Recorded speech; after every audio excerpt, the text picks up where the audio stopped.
don't comply, it's not that easy. Do you know what, Martin? I don't only do podcasts. I give out to other papers. I see people. I talk Yes, to them. yes. Some are willing to listen, and some say, "Oh no, thank you." And I'm thinking, "But you listen." I should say, "But you listen to CTV." You know why? You're innocent in this freaking country till you're proven guilty. And everybody Yeah, that's calling you conspiracy theorists, look at them and say, you're innocent till you're proven guilty. And until you're unwilling to listen to the other side, you're the problem. You're the biggest problem that walk this earth. You do not judge people until they're proven absolutely. guilty. And you look at both sides, then you make a decision. You don't say, oh, you're a conspiracy theorist because CTV, CBC, and Global told you so, and because Mark Carney told you so, or Timmy Houston, the guy who won't let us walk in the friggin' woods when we had two rainstorms. Like, you don't punish innocent people before they commit a crime. Oh, you can't walk in them woods. That's not the way you govern your own people. You don't treat your people like a bunch of animals, a bunch of communists. No, I'm going to keep speaking. You know what? We don't keep speaking, Martin, and doing what we're doing. We're going to die anyway because Absolutely, no, they're absolutely, evil. They're absolutely. murderers. They're outright And murderers running our country. and the long as we consent to this and comply, nothing will change. And So what about there are people who don't comply, who don't consent anymore. And I'm one of them. what about our Openly admit that and not ashamed of it and not scared of it one bit. what about our municipal level? All this Uh, zoning and all this crap, it's WEF. They're Well, doing the best. Well, I don't want any damn zoning. Tony, I moved to this country, as you know, from Switzerland in 1991. And back in the 90s and the 80s, the 70s and 80s, I went through that already in my community in Switzerland. All the zonings, the rules, the regulations, the policies, everything. That's why I moved. And it was great for the best part of 30 years, 20 plus years in this country. Was it perfect? No, but we had our freedom to a certain extent. And the last 5 years, it was just a déjà vu for me. I lived through that already. I moved back then, and no, I'm not going to move again. Where would you I move say to? it again. Where would I you say move it. to? They're taking over I know everything. I'm not gonna move again. Okay. I left Switzerland because of that whole environment back then. And today I'm a Canadian. Today I will stand for this country. I will defend this country to all means necessary and bring back the values. And I haven't talked about the values yet. And you're talking about all the infiltrations and all the distractions, the chaos. That's why our values, national self-determination, is a value, a stand for sovereignty, for sovereign heart of Canada to guard its own path. The citizens' empowerment of democratic participation doesn't exist anymore. That's the vote of no confidence, that coexistence, the All this should be, all this, accountable governance, a demand for transparency, responsiveness, and ethical conduct from elected representatives, the individual liberty, a drive to protect and promote the freedoms and rights of every individual, economic resilience, a call for made in Canada policies that build national economic strength and independence, ensuring prosperity, benefits the broad population and keeps critical industries under national control. That all eroded. The cultural integrity,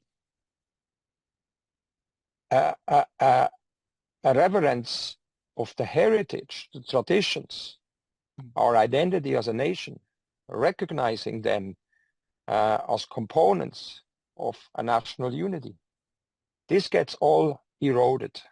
Institutional reform, a call for independent bodies to oversee and transform the operations of our courts, our healthcare system, policing, education, unions, and other vital institutions to ensure they serve the people's trust, support our sovereign future individually and collectively as a country. So therefore, I pledge to uphold the principles of individual liberty, national self-determination, and accountable governance. I recognize that democracy is not sustained by institutions alone, but by the active participation of informed and courageous citizens. I will stand for transparency in public affairs and support representative government that answers to the people, not to the unelected bodies of foreign influence. I will work to protect Canadian sovereignty from erosion by supranational treaties, centralized digital control, or coercive mandates. Promote accountability through support for referenda, recall rights, and responsive representation at all levels of government. From alliances with fellow citizens and principal leaders committed to restoring democratic balance and civic engagement, defend open dialogue and free expression, even when uncomfortable, as we have seen and witnessed to the extent not acceptable, as essential to a healthy and self-governing society. Activate citizens-led assemblies as platforms for debate, vision, and legislative guidance rooted and shared with values and mutual respect. I do not take this pledge lightly. I make it in the belief that the free people can govern themselves and that a sovereign democracy must be claimed, not presumed. I pledge to rise because freedom is never automatic. Can we bring that across with the statement of principles, with our values, to our elected officials? Elect people who can uphold them, who will take that pledge, who will take our statement of principles, can take these principles as guideline, take the values as our guideline to the action plan, and do the pledge. Then we have a foundation where we can rebuild, reform, reclaim, and that's what we need to demand. What about starting it off in schools? Absolutely. In schools this is one thing. This is where something like this should be enshrined, not transgender 100%. flags, not transgender flags or any kind of flag. 100%. Yes, I couldn't agree more, Tony. Couldn't agree more on that statement, because the educational system has failed to teach exactly that element. And that's on purpose. That's by design. So we the people have to reclaim, demand that. And the time is now. And we are not going to back down. We're going to go full force on that in a civil manner, because we act on our and on behalf of our inalienable rights. I would like to see people that are watching this podcast to leave comments. I would like to see them share it. I also would like to see Sovereignty Alliance maybe consider having meetings for people to come so that this can be discussed with them. I think there should be flyers made out. I would be willing, when I give out to other papers, to give a flyer out, or that. I will bring you the flyers, Tony. Okay. And you're just 15 minutes away. I'm fortunate enough to have you as a neighbor here very close. I'm very fortunate to have you, Martin. and you will get some material to hand out. And yes, we will soon be organizing meetings. And I think Drothers needs to have an issue in. They really do. It's I was supposed to go to the Trotters Festival, and unfortunately I had an event here which was unfortunate, and I couldn't make it. Absolutely, we should have something there, and I will get in touch with Sean in regards to that. We also working on with some new members. We have younger members now, and they are taking the initiative to create the blog, the forum for discussions. We are planning to do broadcasts as well. We are planning as well to have more community activities with our members and motivate them to really focus on building this alliance and spread the word about these principles, about the values, about the pledge, which all lead, which is the foundational guidance, and all lead to individual actions, which we can discuss what they look like, how to promote them. Most importantly, stop the compliance, stop consent. That's what they want from us. We consent every day in so many ways and so many different aspects. It's unbelievable. Our government, in layman terms, is nothing else than when you go and buy a car. You go and register the car, you have to pay a fee, but the car doesn't have an engine. What's the purpose of buying the car? What's the purpose of paying the fee for the car when you can't drive the car? And that's our government. We have a chassis with no engine. that is basically the truth. We're paying them money to kill us, to take our freedoms, to do everything they want to us, rezoning our area. I don't want nothing rezoned.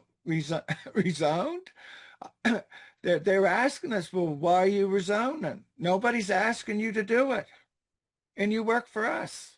It's ridiculous. I wonder if Albus Smith would sign up on the Sovereignty Alliance, or Egger, or Egger, or any of the counselors, if they would sign up. If they're really truly for the people working for us, Either they're gonna we should support it. sign up, either they're gonna sign up, or we just simply ignore them, dismiss them. That's my approach. Ignore them, dismiss them. Elections will come. Spend our time wisely in our community to sort out people which can live under the principles as outlined in this interview, respect the values as promoted, and take the pledge. Now we can elect you, and now we can hold you accountable. Maybe Dan Alstrand, that's covering for Todd Vino on City News, would have you on to talk about Sovereignty Alliance. Maybe you could contact Sure. him, and maybe he could put you on the City News for an interview. I wonder if I he'll. debate with anybody in any circumstances at any given time. Well, Bring it on. this gets sent to all the media, but they're not working for us. If they're working for us, prove it. Have Sure. Martin Brodmann on to talk about it. Do you really want to live like China? China has taken I over every I level of I government. dare. I dare every one of them right here today. I do. It's a challenge. People need to get Yeah. involved. Absolutely. Write, Absolutely. write letters to the paper. See if it The gets. broadcasts are great on a local level. We need to get back into the older mode. You know, Tony, you remember, I don't know whether you remember when we built a piece on the fire hall in Blockhouse. Yes, I do. That was So we made Frank's magazine. We were called the outlaw fire department of this nation. Why? Because we had obstacles. We bought a fire truck, $100,000 of ratepayers' money, couldn't use it because of bylaws, because we need a development agreement and this and this and this. We were a fire department who built an extension on the fire hall with no building permit. Before we done that, I personally went around the community, collected signatures. Within over a week, I had over 700 signatures. Where the public, the ratepayers agreed, let's go ahead and build this fire station, this extension, and put that truck in service. It's our money. And that's exactly what we did. So it can be done. I proved it before. We proved it before. We had a plan. We had an action plan. We had a mission. We had a vision, and we done it. That's on a small scale. Let's bring that to the big scale. We can do this. I know we can. I know we can do it. It's a communication. If there are more people like me getting out there talking to people, that's all you got to do. The good news, Not the good everybody's news, go, and the not good news everybody's. is Oh, go ahead. it's actually working. Because I Well, do the same thing, Tony. I spoke to people yesterday, just people I never met in situations we speak. Oh my God, I didn't know something like this exists. Oh my God, there could be a change. Yes, there could be a change. We have to get more vocal. We have to get more out to the community. We have to create these community events. And that's how we're going to bring the change. And I say, again, we as a movement, as an initiative, collectively, it is everybody's responsibility and duty to either come and debate our statement of principles, our values. We are always open to recommendations. We are always open to make them better. We are not open to people who want to divide us, who cannot see the good in the initiative. I have no time and absolutely no patience for behaviors like this. The time is now. We have to rise. The time is now to be responsible, act accordingly, and together come up with a precise action plan. well, as Charles Hughes says, it's a psyop. They want us fighting. It's no red or blue. It's none of that. It's just movie theater, and they use us to create fear. They use us to fight with one another so they can bring all these measures in to control us. It's really they're really brilliant with what they're doing. But we can win, Mr. Martin Brodmann. I fought Sunday shopping years ago, and I remember we had a plebiscite, and I was told we weren't going to win. I went door to door. You're not going to win, Tony. I took my little flyer then. I wore my Sunday shopping pin. I was proud of it.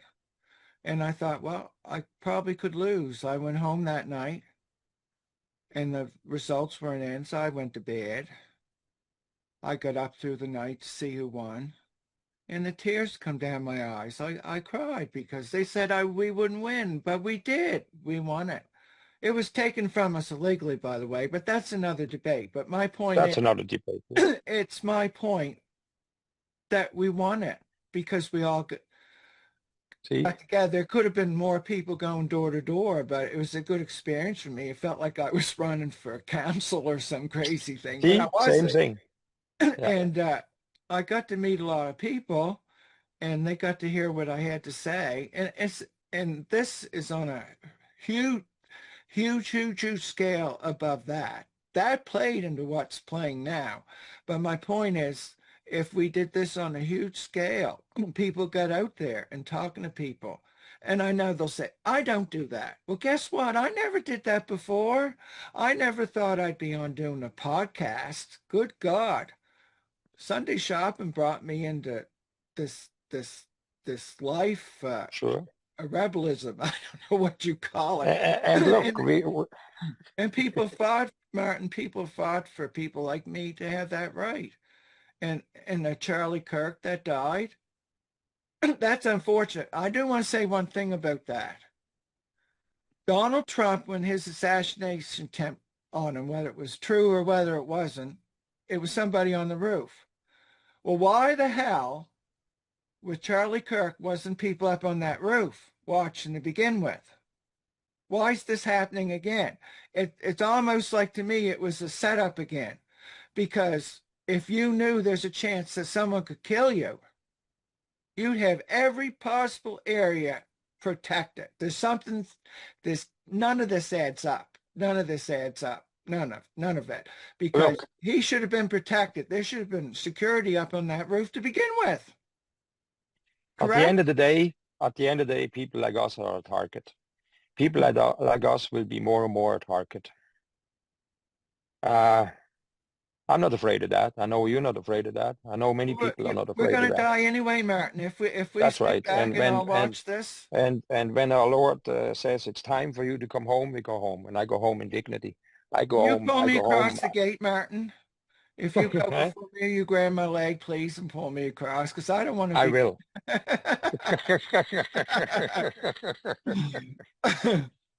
Unbelievable. That we gotta live like this. Look, learn how to not comply in a civil way. Have confidence. Have the courage to relearn and reestablish what the foundation of our life is supposed to be, whether it's our faith, our inalienable rights, our values, and start to act accordingly. That's my message today. Martin, here's a scenario. Let I go jogging, and I jog by woods. I gotta have a pee. I gotta have a pee. So I got two options. Do I stand inside the road while people are driving by and whip it out? Or do I walk in the woods and get $28,000 fine? What would you do, Martin, if that were you? Walk in the woods, I guess. Go behind the car And like not I do. compl Go and behind not the truck. comply, right? And not Don't comply. comply. Well, I had to different times because Why? my bladder isn't good. Why should I have to explain to the public why my bladder isn't good and I got to go have a I mean, pee? look at the fire service itself. We haven't touched, and we can speak briefly about this. I was in the fire service, as you know. I was 25 years in the fire service, 15 years in this country, 10 years in Switzerland. And the mismanagement, why did we in Nova Scotia eliminated the watchtowers, the fire watchtowers? They were effective, they worked. But things like this, which were simple, easy, and effective, and that's what gets eliminated everywhere. I come back to my car. When you buy a car with no engine, why do you go and pay a fee to have this car? And our government has no engine. It's just an empty shell. And the ones elected don't have the courage, the understanding to stand up and say what's right and why, because there is no principle guidelines they adhere to, have pledged to. The pledge itself to the people is missing. And we today demand that. We today will enforce that. I think what you need in a flyer is about all this pledge, and it needs to convince people to not only pass it on, share podcasts. It needs to be shared to all our counselors, our MLAs, everybody. Uh, we need to get the message out there, I guess. It's the communication on any level that we can. People need to get out talking. As I said, I did with the Sunday thing. I don't feel guilty. I'm lucky I had that experience. I'm lucky there's good and evil on both sides, Martin, because I'd still be Absolutely. asleep. I didn't go from here to there like that with someone talking me out of it. I was awakened. There's really a good side, heaven, if you may call it.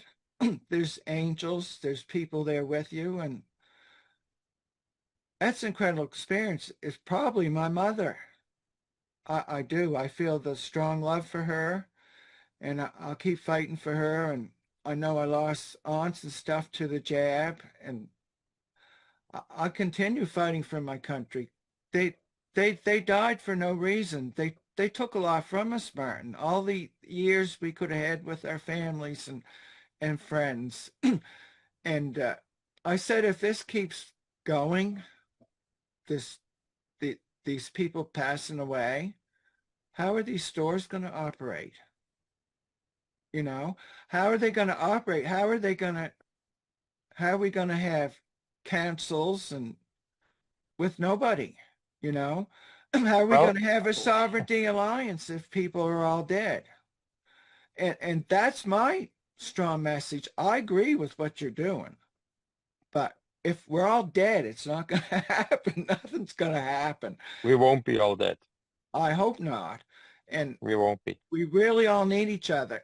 And everybody has a thing that they're doing. Peter McIsaac, Jim Yep. Ferguson, there's several people. There's tons of people and you know what? We need to attack the globalists in all these ways. Nobody's really right And or that's why wrong. we have to form, and that's why we have to form the alliance.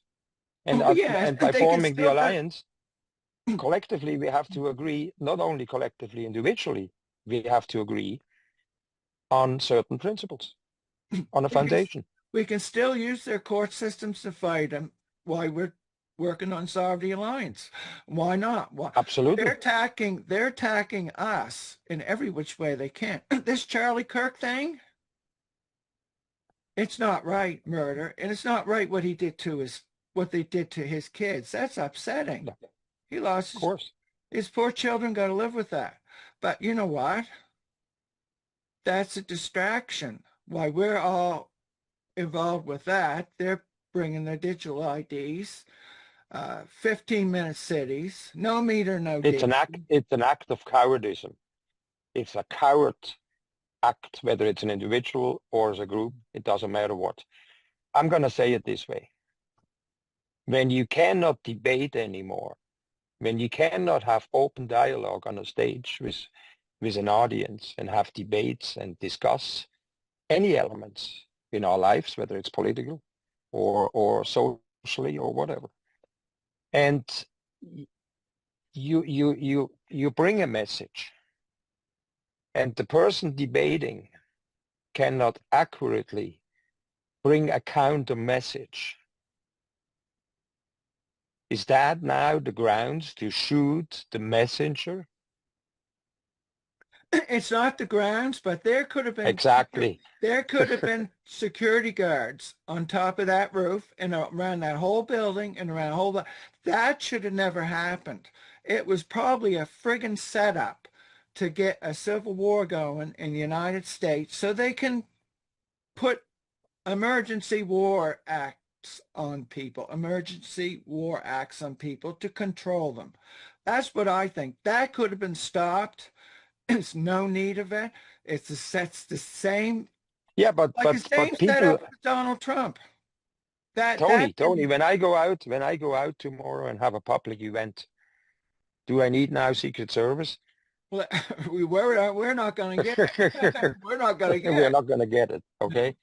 No. Okay. So let's be realistic. We are a target. We are a target, not from the left to right. We are a target from the the concept we live in. We are a target from a far-reaching agenda, which many people don't understand, but start to understand slowly but for sure. It's the way our systems are built. That's why we are the target, and their ideology, how we need to transform as human. And that's the subject people need to discuss. That's the subject people have to look at. And when it comes to the party system, and Peter McIsaac says it perfectly, okay, there's not one party which will solve our problems. The party needs to come to the table is the people. And we need to Why, create the foundation together.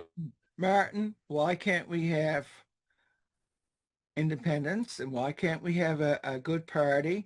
Why can't we have all of these different things separate from no liberal, no conservative, no NDP, total different people? I'm not saying one will work and the other won't work, but I'm saying we need to attack this in all which ways possible. Uh, I really do think people need to get the hell out there and start communicating. Like Yeah. You know, And we have to set Martin the Brodmann and framework. I and Peter McIsaac and guys like that and Paul Westaver, uh, we all need your help. You need to share this We podcast. need each other. We We need need each each other. other. 100% we need each other. Okay. And we have to agree on the principles and establish the pledge. Without that, I won't vote for nobody anymore. Well, there needs to be some kind of guidelines, and you guys are offering Exactly. that. If there's Exactly. anybody else out there has better guidelines, Thank you, Tony. bring it out. Please come forward. Please come forward. Yes. And work with Martin Brodmann. You know, bring him out. We got to ask questions. We got to do all this stuff. Martin Brodmann, I guess we're to our end of our show, and I know you're busy. Is there anything you'd like to say to our audience?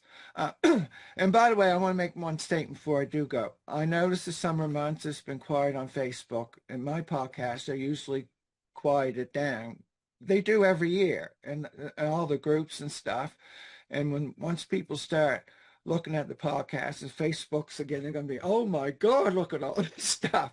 And well, we have to share the information. The globalists are not going to give up their take over us. They're not going to give up their depopulation because we want to be out in our yards camping and be with families, which is normal. But please, if you see any of this stuff, please share. I just spent so much time on this, like this one podcast. I could, share stuff for a couple of days, and we have 2 dementia people in our family, and I'm quite busy, and I feel so torn in so many ways, Martin.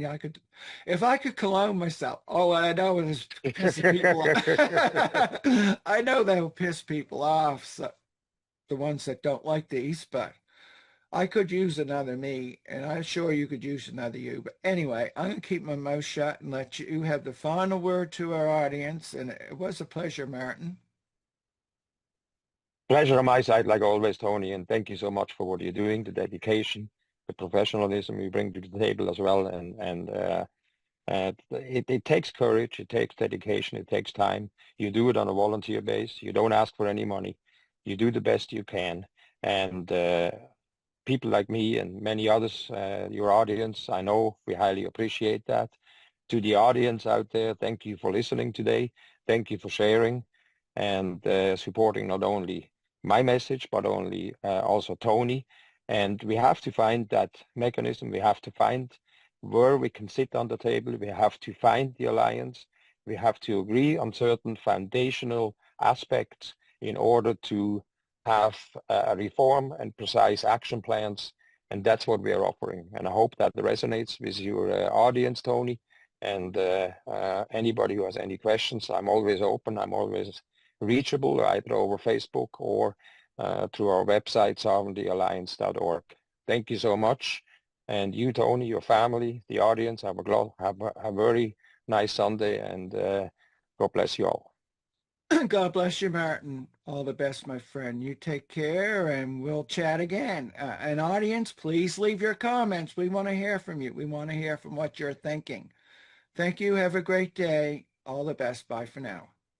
Bye.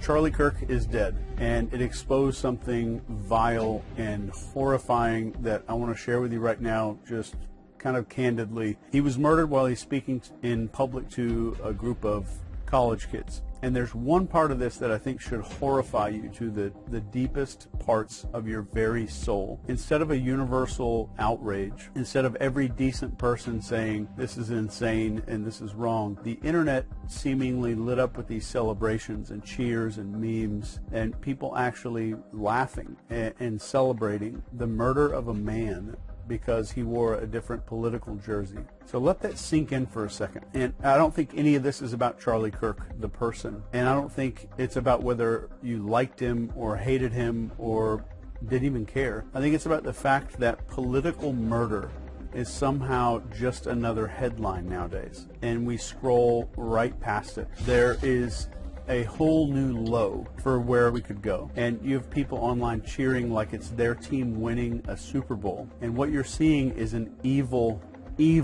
mask slipping.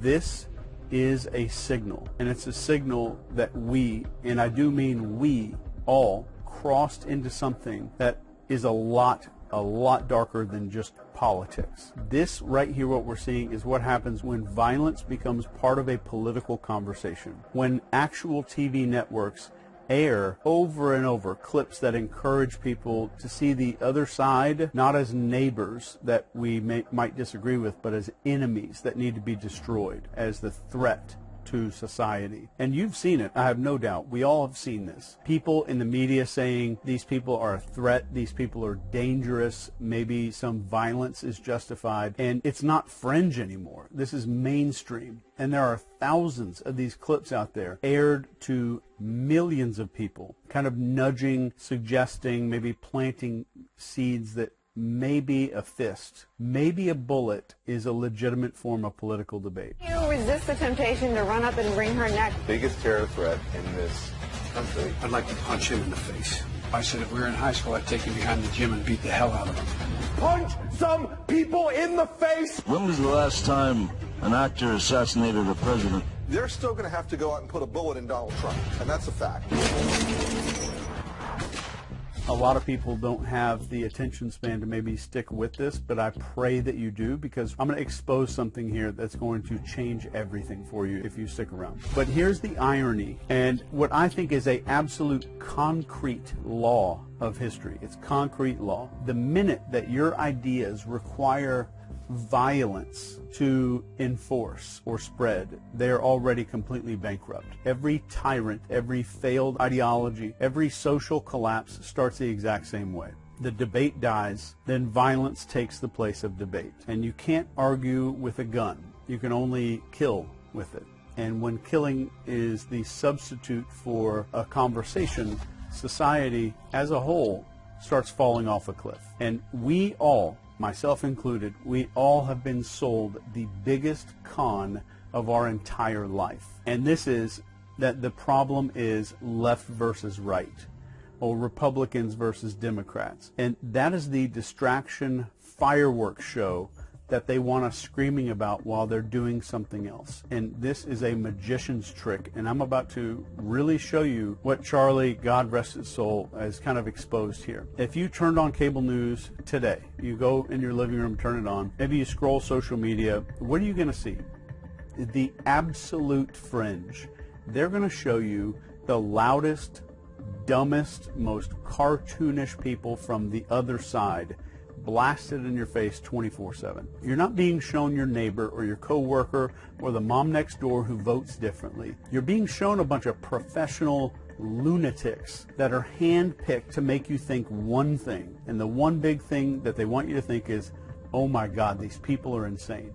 They are the enemy. That's the reason that we're going downhill. And none of this is an accident. This is word for word textbook psychological operations. And military psyops manuals literally describe how you isolate a target audience, then you pump them full of a bunch of outrage, you create a tribal us versus them identity. This is straight out of a psyops textbook. So why would we want to do this? Or why would psyops want to do this?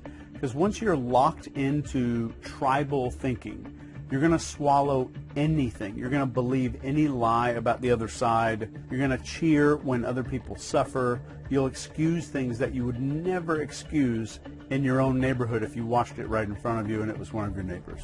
This is exactly the playbook on how you get otherwise decent, kind people laughing at a murder on the internet. That is how you radicalize a country without firing a shot. And let me tell you something that you're not supposed to think about right now. You share more in common. You share more with somebody across the aisle than with a billionaire donor or some media executive pretending to speak for you. I don't think they want you to see that. They need you divided.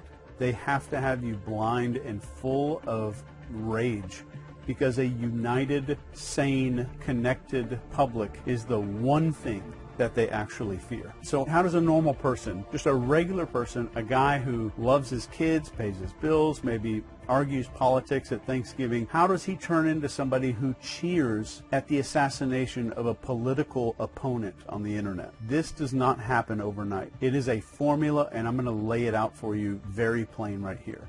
Number one is isolation. And this is where you don't just disagree with people anymore. You're told not even to interact with them. You don't have friends on the other side. Don't date them. Don't work with those people. You need to cut them out of your life. That is step one. And if you're paying attention, that's also step one of joining a cult. So step two is echo chambers. You surround yourself only with opinions that sound just like yours. Social media makes damn sure of this. And algorithms serve you more of what already pisses you off. And this has been proven and documented in research. So that rage gets recycled and concentrated like moonshine, like a moonshine still. And if you haven't caught on yet, this is step two of building a cult, a dangerous cult. So step three here is the tribal script. This is the us versus them narrative. Your side is righteous, their side is evil. Every single issue is framed like a holy war, and it doesn't matter if it's taxes or health care. It's suddenly life or death, and it's good versus evil. And if you add outrage and righteous superiority, and our brain chemistry starts going bonkers, crazy, that cocktail makes people feel morally justified in hating and silencing and celebrating violence. That is true radicalization. That's how you turn regular people into basically a sleeper agent without them even knowing. The bad news is that what I just said is only the beginning, and it's happening on both sides of the imaginary aisle. Here's the truly horrifying part. All of this, it's not just a result of some advertising and algorithms. This is deliberate, and I would stake my reputation on it. This is not just some accidental byproduct of politics. This, what we're seeing right here, is engineered step by step to keep you outraged and blind and keep you just kind of stabbing and punching at shadows. All the while, this real power, the people who profit from division, stay completely untouchable. So keep this in mind while we're talking. You have more in common with someone who voted different than you did than the people that you see parading their narratives on TV. Please keep that in mind forever, if you're able to. An absolutely brutal truth that nobody really wants to face. Assassinations that, especially like we saw with Charlie Kirk, assassinations are not usually about stopping some kind of evil. They're about stopping ideas. You don't kill somebody because their argument was weak. You silence them because you were terrified that their words are working on people. Think about Martin Luther King Jr. He wasn't murdered because he was irrelevant and he had bad ideas. He was killed because his vision of racial and economic unity and equality was gaining traction in the country. If you look at President Kennedy, JFK, he wasn't taken out because he had no power or had crappy ideas. He was killed right as he started poking holes in this weird, dark system's grip on our war and defense and secrecy. Mr. Rabin, this guy, Rabin, I think, assassinated in Israel. Nobody did it because he was a joke or because he was a laughingstock. He was killed because he was pushing in Israel for peace, and peace threatened power. Peace threatened power. History is unbelievably clear on this. If debate dies, when open conversation gets replaced with suppression or intimidation and ultimately violence, society walks into a death trap. There is not an exception to this. So the ideas that require censorship or intimidation or blood to survive, they are 100% of the time poison. An idea that can't survive in the sunlight has to live in the shadows. And that is the death spiral that we are in if we don't stop this shit right now. So let's look at the other hand in this magic trick. Remember we talked about there's some misdirection going on here.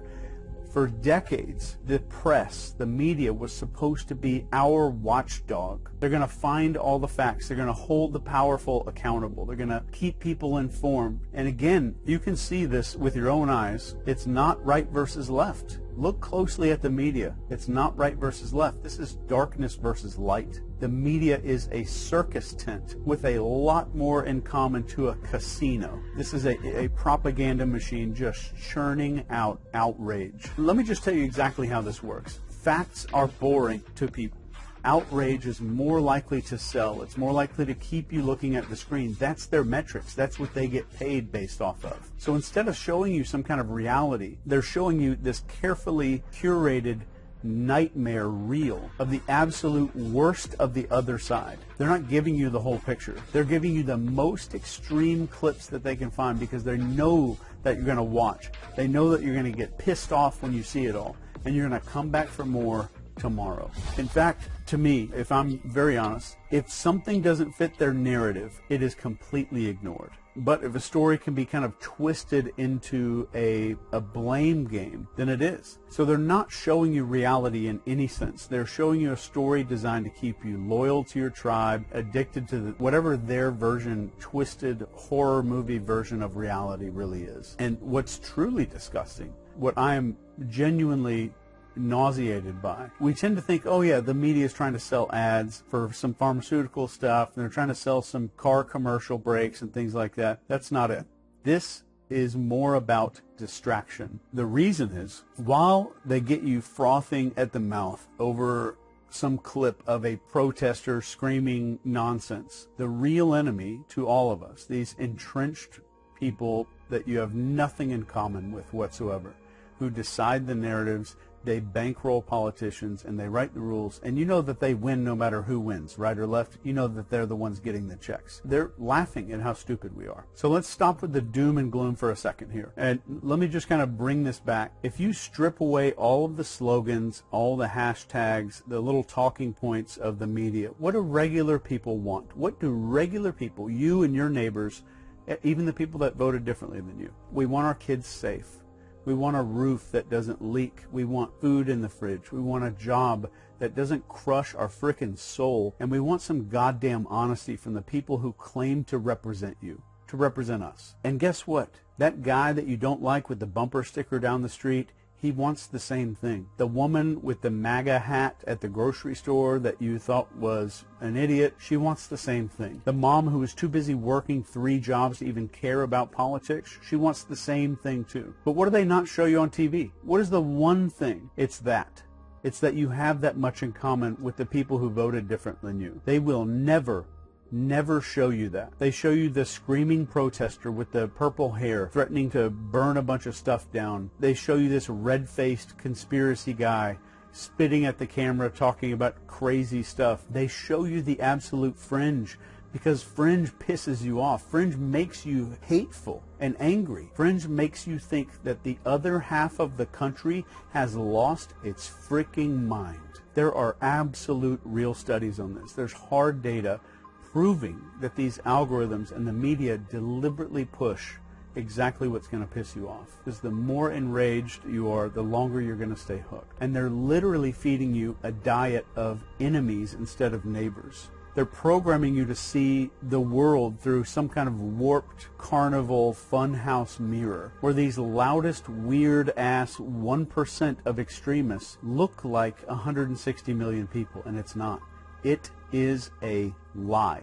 It is a lie. And if that's a lie, then let me say one thing that's true. And let me give you the truth here. You and that weird uncle that you argue with at Thanksgiving, you're not enemies. You're both being played. You're both being manipulated. And the second that you realize that, the second that you look across the aisle and see a fellow human being instead of some caricature cartoon, is the moment that the scam starts to collapse. And I think I know what you might be thinking here. So if it's not left versus right, then who the hell is pulling all these strings? Who benefits? So let me ask you, who benefits from you hating your neighbor? Because let's be honest, regular people don't profit from this chaos. Regular people don't, but someone does. And that someone is what I personally call the covert elite. Because we have elite and then we have covert elite. And these aren't like a bunch of Looney Tunes cartoon villains in some underground lair. These are CEOs and mega donors to political campaigns. And you notice how they donate to both sides? These are political lifers, media conglomerates. These are the people who cash big-ass checks no matter who wins the election. They operate on both sides of the aisle because the sides pay out. They don't care about your values. They don't care about your family or your future. They care about one thing, and that's control. And let me tell you, division is the cheapest, most effective tool ever invented for that. Look at how PSYOPs are described in military doctrine. You identify your target audience, you feed them carefully selected information, and you push their emotion until their behavior changes. This isn't theory. That's written down in black and white, and it's the same exact playbook that's being used on you and me, my family, my parents, all of us. Except this time the battlefield isn't Afghanistan, it's not some country in the Middle East.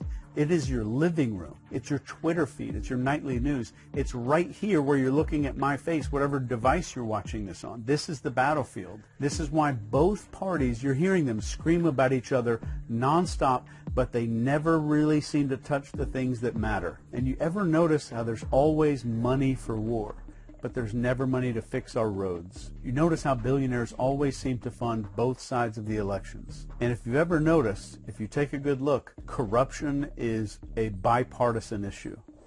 That's not incompetence. So whatever it is for the elites, they need you locked in this tribal, us versus them, tribalistic warfare. Because if you ever woke up and you started to realize that you share more in common with the other side than a single millionaire donor on your own side, the entire game starts to collapse instantly. And I think if you realize this, you'd stop fighting each other. You'd start realizing that the right versus left is fake. And I think that purely terrifies them. So who knows how long this video is going to last on YouTube. But let me be crystal clear about one thing. The real enemy isn't your Democrat neighbor with the yard sign that pisses you off. It's not your Republican uncle who posts stupid memes on Facebook. The real enemy is entrenched power. And it's an entrenched power that thrives on one piece of fuel, and that fuel is chaos. The real enemy is those people who profit when you are divided and distracted, and most importantly, when you are dehumanizing your fellow Americans. This was never about left versus right. It was always about the people versus the powerful. So here's the starting point. It's just sanity, just plain everyday common sense sanity. And ask yourself, do you genuinely want political opponents murdered in the streets?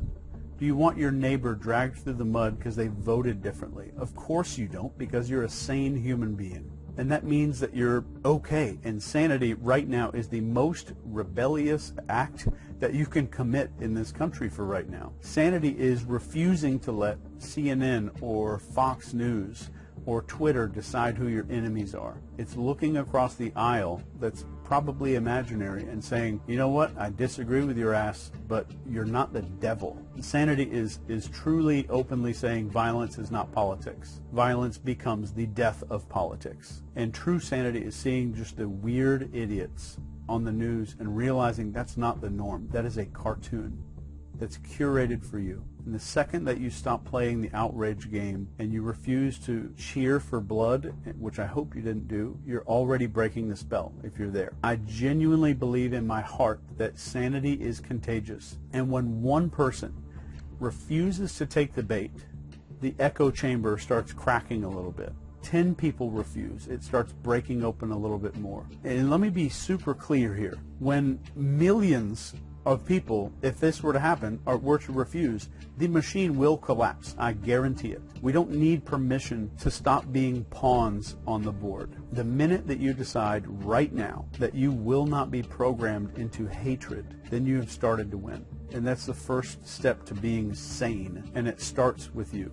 Mr. Charlie Kirk, his death was a mirror for all of us, and it's a mirror showing us how that we have fallen, because when we see murder being celebrated, when we see neighbors that are treated like enemies, that's the signal. And I think the good news here is that the machine only works if we feed it. It only runs on our clicks and our outrage and our willingness to see half of this country as a horrifying monster. If you starve this, it's going to die. It's as simple as that. Just think about your neighbors. Look at the people around you. Your neighbors, your co-workers, the parents at your kids' school. Do they really look like these dipshits that you see on TV and on social media? Do they actually match these memes and all the screaming clips and stuff? Hell no. They look like you. They look like me. We're tired and overworked. We're worried about bills. We're praying for a future that isn't just bonkers, batshit crazy. That's the America that cameras don't show you, because if they did, you'd stop hating people.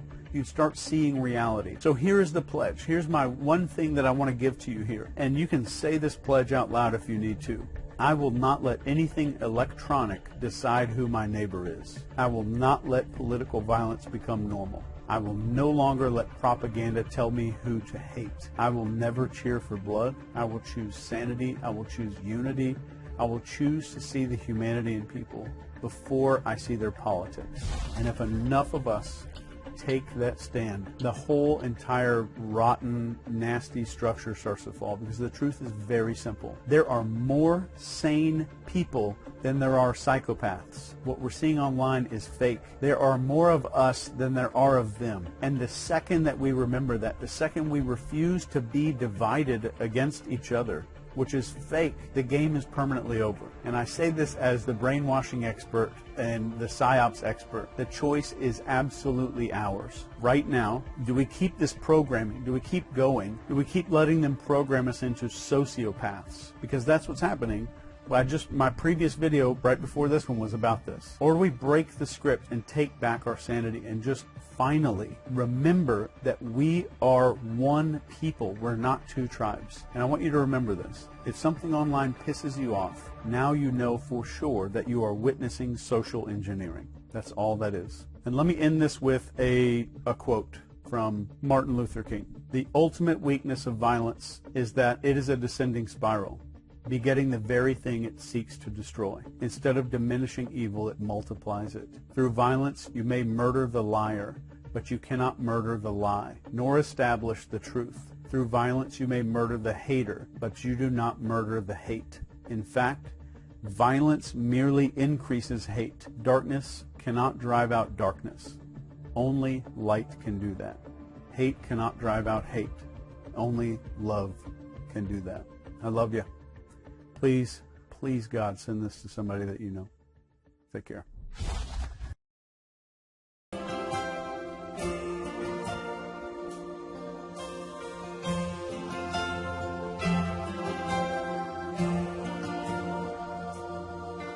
If tomorrow all the things were gone, work for all my life, and I had to start again, just my children and my wife. I thank my lucky stars to be living here today, 'cause the flag still stands for freedom, and they can't take that away. And I'm proud to be in Canada, where at least I know I'm free, and I won't forget the men who died, who gave that right to me. And I'd gladly stand up next to you and defend her still today, 'cause there ain't no doubt I love this land. God bless you, Canada.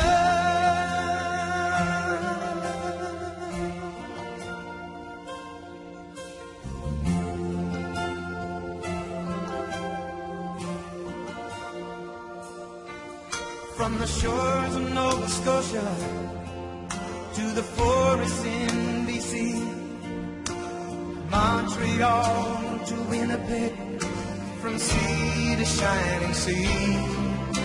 From Detroit we can see her above the USA, 'cause there's pride in every Canadian heart, and it's time to stand and say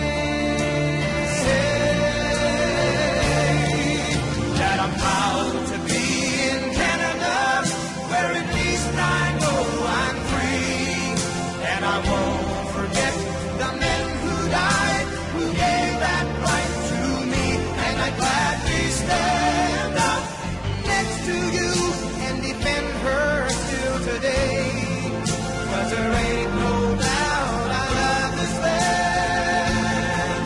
God bless you, Canada.